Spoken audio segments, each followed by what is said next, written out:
Друзья, всем привет!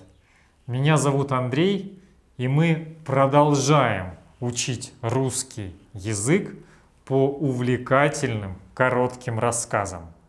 Итак, поехали!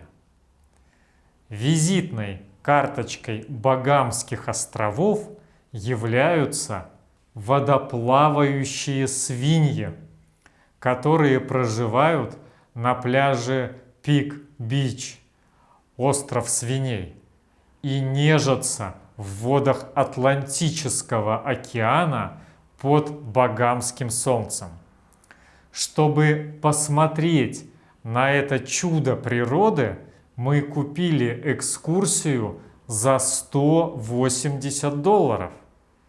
Кроме водоплавающих свиней, в стоимость экскурсии входило посещение острова Игуан, плавание с акулами, снорлинг в пещере Джеймса Бонда, посещение затонувшего самолета и высадка на отмели в океане. От острова Грейт-Эксима до острова Свиней мы плыли около 1,5 часа на большой моторной лодке. Уже издалека на берегу увидели свиней. Как только животные замечают лодку, они ныряют в воду и плывут к туристам. По легенде, свиней на остров завезли пираты. Потом пираты куда-то исчезли, а свиньи так и остались жить на острове. Со временем животные адаптировались к жизни рядом с океаном и научились плавать. У истории появления свиней на острове есть и вторая версия. Она говорит, что у берега несколько веков назад потерпело крушение судна, на борту которого находились свиньи и другие животные. Некоторым из них удалось доплыть до берега и адаптироваться к необычным условиям. Сегодня Пик-Бич – это место, которое пользуется большой популярностью у туристов со всего мира. Многие мечтают посмотреть на свиней, которые умеют плавать и выпрашивать еду. На лодке нам дали немного хлеба и фруктов в качестве угощения. Как только я вылез в воду с лодки, ко мне сразу же подплыл огромный свин. Это было немного страшно. Зверь, казалось, был готов броситься на меня. С другой стороны появился еще один вымогатель и даже открыл рот, чтобы ему кинули туда еду. Вообще, взрослые свиньи довольно опасные животные. Они могут не только больно укусить, а даже украсть и сожрать ребенка. Когда звери выманили у нас всю еду, они потеряли к нам интерес, развернулись и поплыли к берегу, а мы двинулись за ними. На берегу, кроме больших хряков, оказались и маленькие поросята.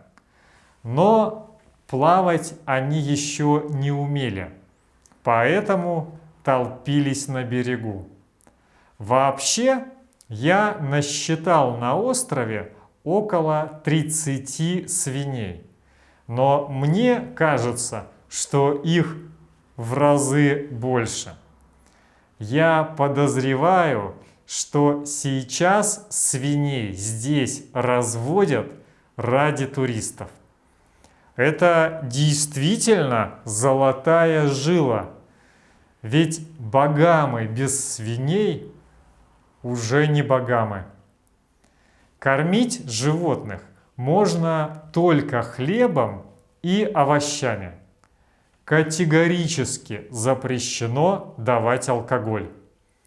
Это возмутило моего соседа по экскурсии, англичанина по национальности. Почему бедные островитяне лишены маленьких радостей жизни? Спрашивал он снова и снова. Экскурсовод объяснил, что запрет ввели после того, как 2 молодые свиньи умерли от того, что туристы напоили их ромом. Но англичанина это не впечатлило. Он продолжал ворчать и объяснять про Дарвина и естественный отбор. Оказалось, что некоторые животные неплохо понимают команды «come here» и «sit». Другие, видимо, не говорят по-английски и просто бегают от туриста к туристу, занимаясь вымогательством.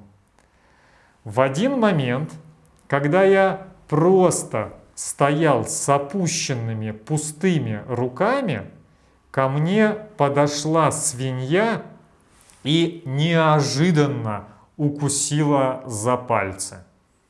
Гадина так выражала свое неудовольствие тем, что я ее не кормлю.